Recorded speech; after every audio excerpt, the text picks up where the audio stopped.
ऋग्वेद मंडल 10 सूक्त 3 का तीसरा मंत्र। इस कारण से इसकी चर्चा करना चाहते हैं क्योंकि ऐसा जानकारी में है, चर्चा में है कहना चाहिए। कुछ लोग इस मंत्र के आधार पर कुछ ऐसी बातें कहने का प्रयास कर रहे हैं जिसका वेद से कोई संबंध नहीं है। तो हम लोगों की शैली तरीका यही होना चाहिए कि हम उस मंत्र को सही रूप में जाने समझें और अपने लोगों को जो सही बात को सही तरीके से सुनना समझना चाहते हैं उन्हें बताएं। शेष लोग क्या कर रहे हैं वे जाने। हमें किसी से भी किसी प्रकार के विवाद में नहीं पड़ना है। कौन क्या कर रहा है वो उसके साथ है और जो सच को जानना चाहता है उसके साथ हम सत्य का आदान प्रदान कर सकते हैं। आइए देखते हैं ऋग्वेद मंडल 10 सूक्त 3 मंत्र 3।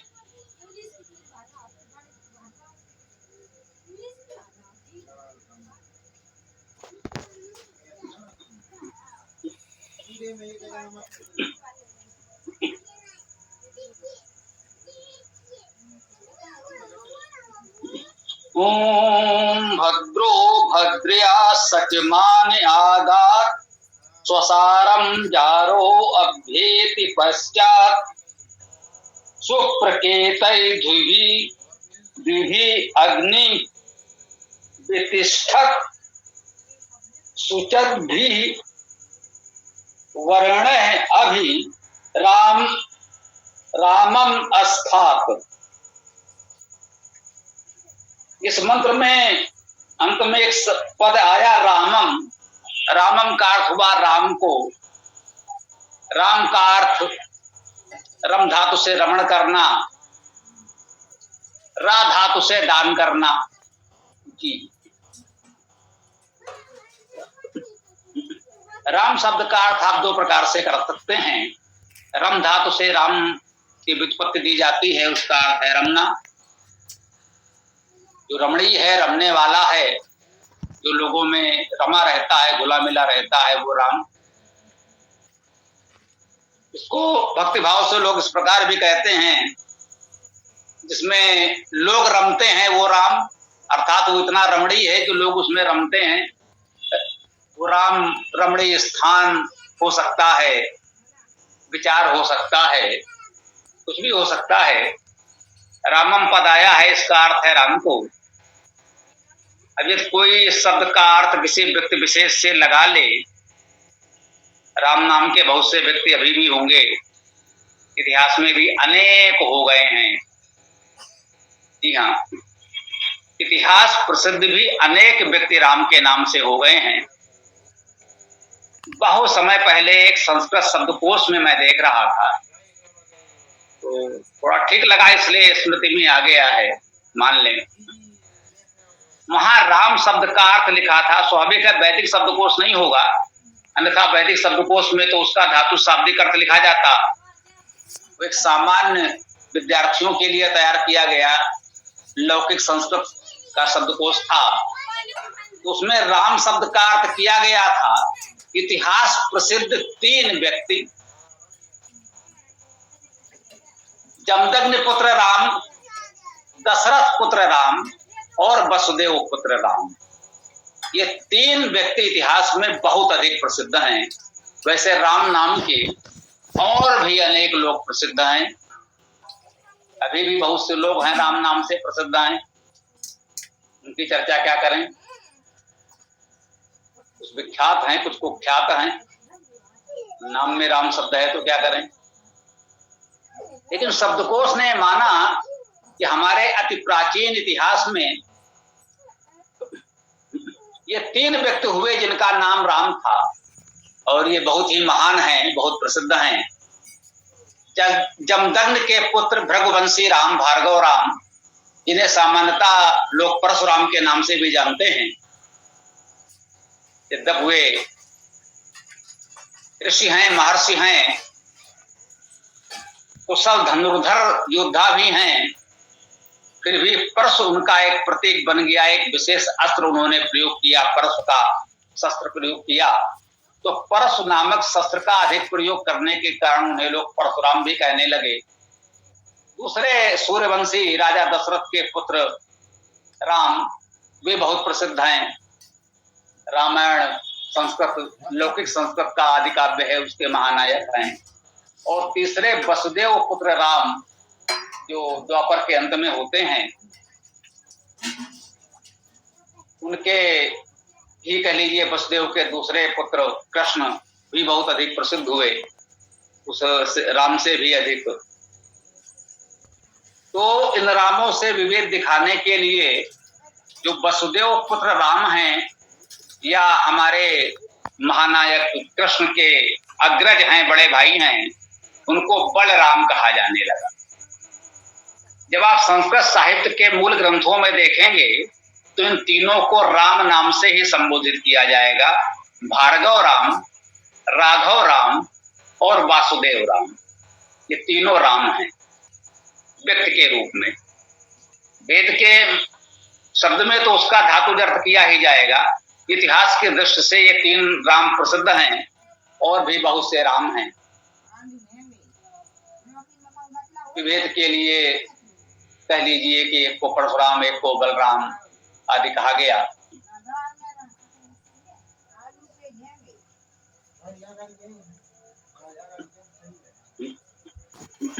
रामायण महाभारत आदि ग्रंथों में जब हम पढ़ेंगे तो इन सबको राम के नाम से ही कहा जाता है, उसके साथ कुछ और नहीं जोड़ा जाता। जगदम्ब पुत्र भी राम कहे जाएंगे, दशरथ पुत्र भी राम कहे जाएंगे, वसुदेव पुत्र भी राम कहे जाएंगे, क्योंकि इनके पिताजी ने उनका नाम राम रखा था। ये तो हजारों वर्षों के पश्चात इतिहास में उनको समझने के लिए हम कोई विशेषण लगा देते हैं। जैसे एक नाम के बहुत से व्यक्ति यदि एक ही वंश में हो जाएं तो हम प्रथम, द्वितीय, तृतीय आदि नामों से उन्हें पुकारने लगते हैं। तो ये इतिहास में स्पष्टता के लिए किया जाता है। जब वो जीवित होते हैं तो उनको केवल उस नाम से जाना जाता है, उसमें उनके नाम के साथ प्रथम, द्वितीय, तृतीय करके कोई संबोधित तो नहीं करता होगा, स्वाभाविक है। तो इस मंत्र के अर्थ अनर्थ को लेकर जो भी चर्चा पर चर्चा, संवाद विवाद हो रहा है, उसमें राम शब्द सर्वाधिक महत्वपूर्ण था। इसलिए मुझे लगा सबसे पहले तो इसी को समझ लिया जाए, अन्यथा जिज्ञासा अंत तक बनी रहेगी कि इस मंत्र में क्या है जिसकी बात हो रही है, क्यों हो रही है आज विशेष रूप से। तो इस मंत्र की जो विशेष चर्चा आज करनी पड़ रही है उसके मूल में केवल ये पद है रामम। रामम का अर्थ है राम को, राम को का अर्थ है रमणीय को।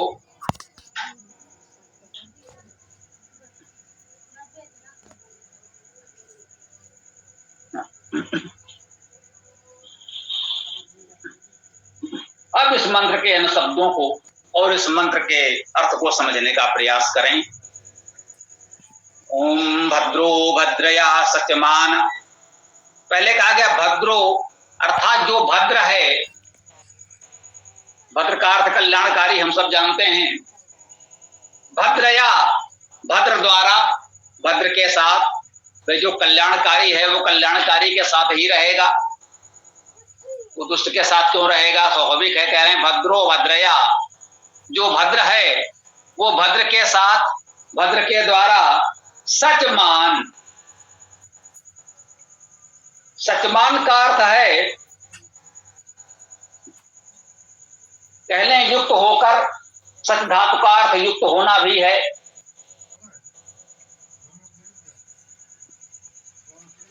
सचमान का अर्थ युक्त होकर किया गया है। इसमें लिखा है, ये जो ऋग्वेद का भाष्य हमारे पास इस समय है जिससे हम चर्चा कर रहे हैं, ये सार्वदेशिक आर्य प्रतिनिधि सभा का भाष्य है। जब इतनी महत्वपूर्ण चर्चा हो रही हो तो फिर किसी को देखना उचित लगा हमें। तो भद्रो भद्रया सचमान, भद्र के द्वारा सचमान संयुक्त, भद्रो अर्थात कल्याणकारी, कल्याण, आगात आ गया। देखिए, कल्याण है, कल्याण के साथ संयुक्त होकर आ गया। जो कल्याणकारी है वो कल्याणकारी के साथ संयुक्त होकर ही आएगा, स्वाभाविक है। स्वसारम जारो अभ्येति पश्चात, ये पद्य बहुत अच्छा है, काव्य के दृष्टि से बहुत उत्तम मंत्र है।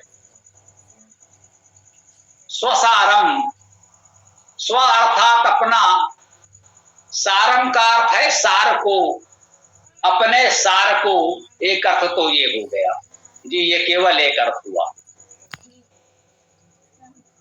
स्व को स्वतंत्र पद माने तो सु धातु से निष्पन्न होगा।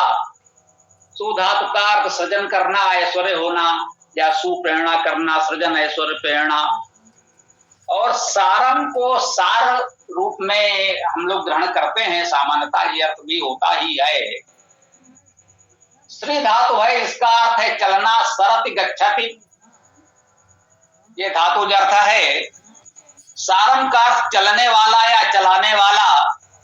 स्वसारम, अपने को चलाने वाला या स्वयं चलने वाला, स्वयं गतिमान, बिना किसी की सहायता के स्वयं चलने वाला। परमेश्वर को किसी और के सहाय की आवश्यकता नहीं है। और वेद मंत्र मुख्य आध्यात्मिक अर्थ में केवल और केवल परमेश्वर को संबोधित करते हैं। आध्यात्मिक अर्थ प्रधान होता है। हम अपनी प्रेरणा के लिए उसका एक लौकिक भावार्थ करते हैं कि परमेश्वर के जिन गुणों की चर्चा इस मंत्र में कर रहे हैं, वे गुण हमें भी अपनाने चाहिए, धारण करने चाहिए। इससे हमारा हित होगा, कल्याण होगा।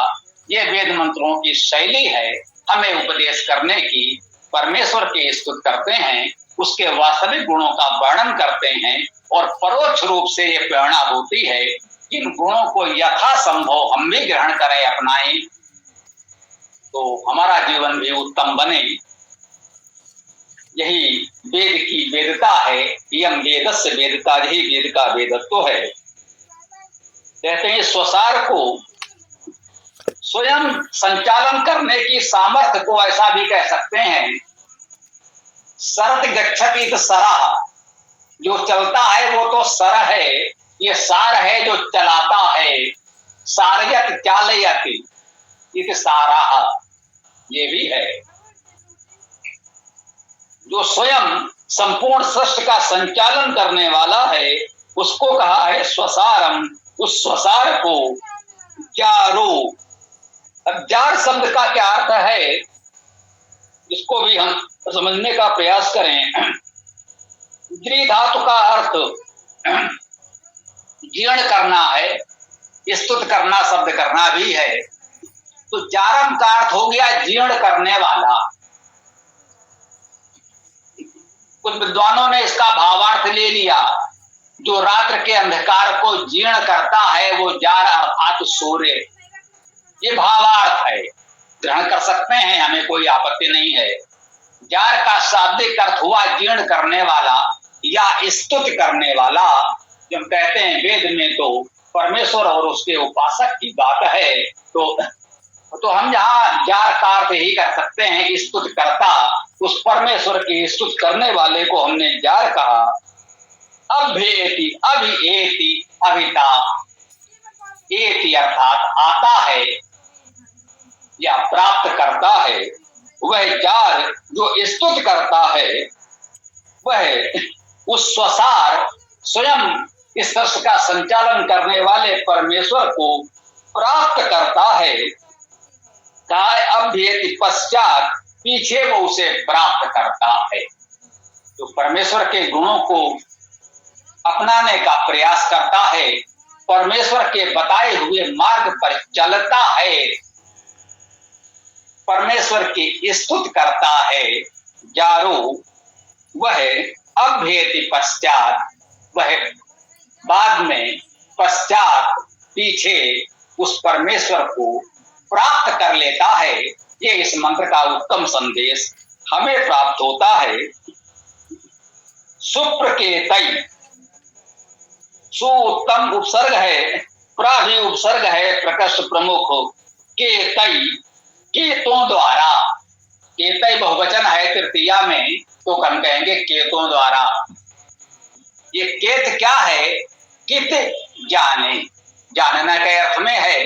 कित का अर्थ है जानना, तो सुप्रकेतम का अर्थ हुआ सुप्रकेत का अर्थ हुआ उत्तम प्रमुख विद्वान। जो उत्तम प्रमुख विद्वान हैं उनके द्वारा, उत्तम प्रमुख विद्वानों द्वारा, द्यू द्वारा, ये भी बहुवचन में है, बहुत से द्यू द्वारा। द्युत का अर्थ प्रकाश करना है, द्युति का अर्थ प्रकाश मानों द्वारा किया जाता है, और द्यू धातु का अर्थ अग्रगत करना, आगे जाना, अग्रसर होना भी है। तो आप कह सकते हैं अग्रगामियों द्वारा, अग्रगामियों के साथ, उत्तम विद्वानों के साथ, उत्तम विद्वानों द्वारा, अग्रगामियों के साथ, अग्रगामियों द्वारा, और प्रकाशमानों के साथ, प्रकाशमानों द्वारा। ये तृतीया विभक्ति में उसके साथ और उसके द्वारा ये दोनों ही अर्थ ग्रहण किए जाते हैं। सुप्रकेतई धुवी अग्नि, जो अग्नि है अर्थात अग्रणी गति स्वरूप है, इसे हम परमेश्वर का विशेषण मानते हैं। वेद में मुख्य रूप से अग्नि पद परमेश्वर के लिए ही प्रयुक्त होता है। अग्नि अर्थात अग्रणी गत स्वरूप परमेश्वर प्रतिष्ठित विशेष रूप से स्थित है।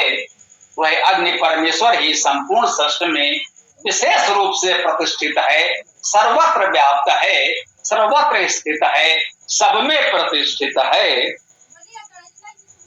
तिष्ठन् उसद भी वर्ण,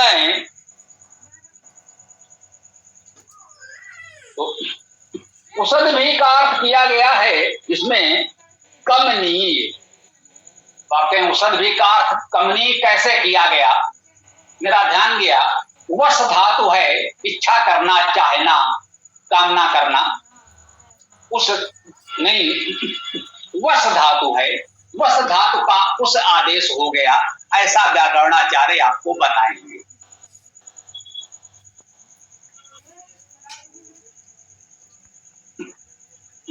वास्तव में होता क्या है, उ और वा का उच्चारण स्थान एक समान है, ओष्ठ है। वह अंतस्थ वर्ण है, न स्वर में न व्यंजन में, पूरी तरह स्वर और व्यंजन के मध्य अंतस्थ की स्थिति है। तो वह अंतस्थ है, स्वर और व्यंजन के मध्य स्थित है। तो जो स्वर होगा वो व्यंजन में अर्थात उ वा में और वा उ में परिवर्तित हो जाता है। उच्चारण में जरा सा इधर से उधर हुआ, जरा सी चूक हुई तो वो परिवर्तित हो गया। इसी को व्याकरण में कहीं कहीं आदेश गुना कह देते हैं। इस वर्ण के स्थान पर उस वर्ण का उच्चारण हो जाना। वश धातु है, वशकांतो धातु है। वश धातु का अर्थ है कामना करना, इच्छा करना, चाहना। उसका यहाँ हो गया उस वा अंतस्थ वर्ण था, उसका स्वर उ हो गया उसी उच्चारण स्थान से। ये भाषा शास्त्र का मौलिक नियम है। व्याकरण में इसे विभिन्न रूपों में आपको पढ़ाया समझाया जाता है, जैसे आपकी समझ में आए। तो उसद भी अर्थात कामनाओं द्वारा, ये भी तृतीया बहुवचन में आया है। उसद भी कामनाओं द्वारा। और आगे कहते हैं वर्णों, वर्णों का, वर्ण वाले कह दिया गया है। द्विभी तो हम चर्चा कर चुके, प्रकाशमानों द्वारा, अग्रगामियों द्वारा, उनके साथ प्रतिष्ठान विशेष रूप से प्रतिष्ठित होकर, वर्तमान होकर। रामम, राम को, इसका अर्थ तो हमने कर ही दिया। रामम अर्थात राम को, रमणीय को या दान को। राम शब्द को आप रम धातु से बना सकते हैं, व्युत्पत्ति दे सकते हैं। रम धातु से व्युत्पत्ति देंगे तो राम का अर्थ होगा रमणीय, रमने वाला, रमने योग्य। और रा धातु का अर्थ है दान करना। रा धातु से भी राम बन सकता है, उसका अर्थ होगा दान। तो राम अपने आप में एक दान है, दान की भावना है, जो सब में रमता है, रमणीय है। वो दान की भावना के समान लोकोपकारी है, उसको भी हम राम कह सकते हैं। कहते हैं रामम अर्थात राम को अभि अस्थात, वो अभिता सब ओर से प्रतिष्ठित करता है। हम इस प्रकार से इसका भावार्थ करना चाहते हैं। यद्यपि इस जो वेदभास हमारे समक्ष है, हमने आपको बताया, उसमें भी शब्दार्थ तो ठीक है, लेकिन भावार्थ में शब्दार्थ को कुछ थोड़ा उतना स्पष्ट न करते हुए भावार्थ पर अधिक बल दिया गया है। इसमें राम के लिए ही कह दिया गया है, राम रात्र के अंधकार को। अब ये भावार्थ ही हो सकता है। रामम शब्द का अर्थ राम को, और राम शब्द का अर्थ रम धातु या रा धातु से, ये सभी मानते हैं। ये रात के अंधकार को इसका भावार्थ कैसे लिया है इन्होंने, ये हम नहीं बता सकते। ये तो अर्थ करने वाले ही जाने कैसे ले लिया उन्होंने। तो इस मंत्र की चर्चा, ये व्याख्या हम लोगों ने जो भी कहें समझने का प्रयास किया कि कल्याणकारी जो है वो कल्याण के द्वारा भद्रो भद्रया सचमान आगार, कल्याणकारी कल्याण के साथ संयुक्त होकर आया। स्वसारम जारो अभ्येति पश्चात, और वह पश्चात अर्थात पीछे बाद में, वो चारों अर्थात स्तुति करता, स्वसारम स्वयं इस रस का संचालन करने वाले को वह स्तुत करता, पश्चात अभेद अभिता सर्वता सब ओर से प्राप्त कर लेता है। सुप्रकेतई उत्तम विद्वानों के साथ, द्विभी प्रकाशमानों अग्रगामियों के साथ, अग्नि अर्थात अग्रणी गति स्वरूप, वो परमेश्वर या उसका उपासक इन गुणों से युक्त अग्नि वितिष्ठत विशेष रूप से प्रतिष्ठित होता है। कैसे होता है? उसद भी कामनाओं के साथ, वर्णई वर्णों के साथ, अभिरामम अस्थात राम को अर्थात रमणीयता को, दान को प्रतिष्ठित करता है। यह इस मंत्र का अर्थ हमारी दृष्टि में होता है, जो हम लोगों ने प्रमाण सहित व्याकरण के अनुसार धातु अर्थ आपके समझ प्रस्तुत कर दिया। इसमें जिसको जो इतिहास भूगोल प्रेरणा कुछ भी इधर उधर से अर्थ अनर्थ करना हो, वे करते रहें। आप सही अर्थ को जान लें, समझ लें, और जहां भी उचित लगे उनको भी ये अर्थ बता दें कि भाई ये इसका शाब्दिक अर्थ है। शेष जो भी अर्थ आप करते हैं उसे भावार्थ कह लीजिए, कल्पना कह लीजिए, व्याख्या कह लीजिए, टीका टिप्पणी कह लीजिए, वो मंत्रार्थ तो नहीं है। इस मंत्र का अर्थ यही है जो अभी हम लोगों ने शब्द सा व्याकरण द्वारा प्रामाणिक बिल्कुल प्रमाण सहित धातु अर्थ प्रस्तुत किया। तो इस मंत्र की चर्चा को अब हम जहां विराम दे सकते हैं, आगे आप लोग जैसा उचित समझें चर्चा कर सकते हैं इस मंत्र पर, और फिर हम लोग आज के कार्यक्रम को विराम देंगे, विश्राम देंगे। ओम।